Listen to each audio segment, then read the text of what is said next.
Kasi yun ang mahalaga eh.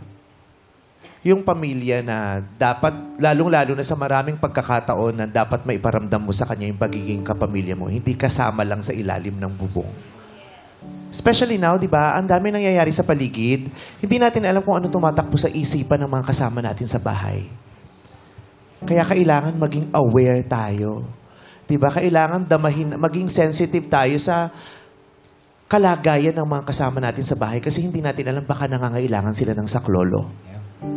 Madami tayong mga kapamilya, kapuso, kamag-anak na nangangailangan ng tulong ngayon kaya dapat sensitive tayo. Kasi baka hindi lang nila alam kung paano humihingi nito pero kailangan na nila. Lalo sa mga anak, di ba? Lalo na tayo na nasa community, meron talaga tayong irang harot eh. Harot era. Pero ang sarap kumarot, ang sarap rumampa, ang sarap bumarkada, mag-miss gay, di ba? Pero wag natin kakalimutan ang mga responsibilidad natin sa ating sarili, sa ating mga pamilya, sa lipunan. It's not always harot all the time. Yes po. Di ba? Kasi mahirap yun eh. Nakita ko yun eh. Nung namatay yung tatay ko, yung nanay ko, mukha ng adik sa payat. Hindi pa namin nauunawaan kung ano yung depression ng panahon na yun. Pero pag pinag-uusapan namin, nung panahon na yun, na-depress ka. Bumutot balat.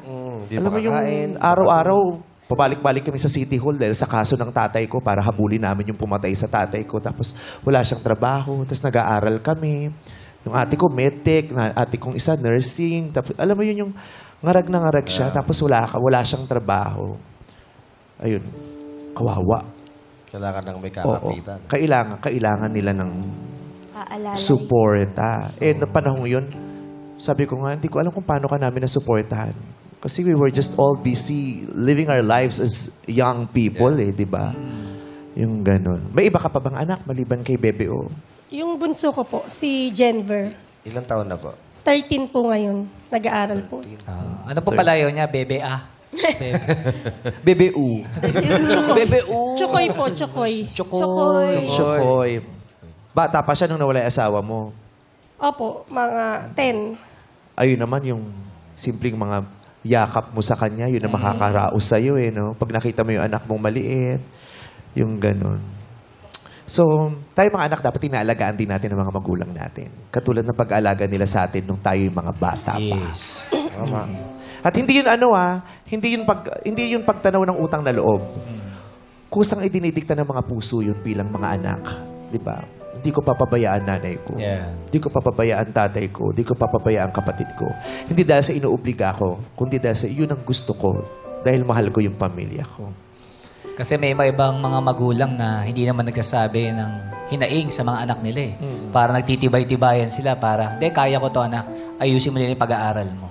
Pero minsan kailangan din ng lambing, kalinga, para matulungan natin sila. Correct. So ngayon, bakit ka nandito at gusto makipag-date? Para saan itong Mother Jennifer? Para mabuhay ulit. Di, tama yun Pwede yun. Yes. Kasi parang nawalan ka ng buhay di ba? Nawalan ka ng sigla. Gusto mong buhay Manumbalik ulit. yun, opo. Gusto mong... Siguro naman, sa 2 taon, kahit pa paano, ay, di nung asawa ko makita na malungkot lang ako. Di ba po ba? Kailangan mag-move on. Pero nandito pa rin naman siya. Hindi po nawawala. Yeah. Opo.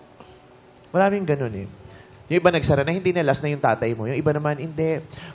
Kaya pa Bukas Tumitibok pa, pa. may nararamdaman pa. Diba?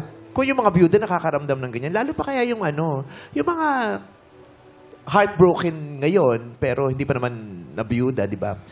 Pwede pa yan. Give yourselves some time and give yourselves another chance. Yes. Di ba, Jackie? Yes, Mommy, I support you, Mommy Jennifer.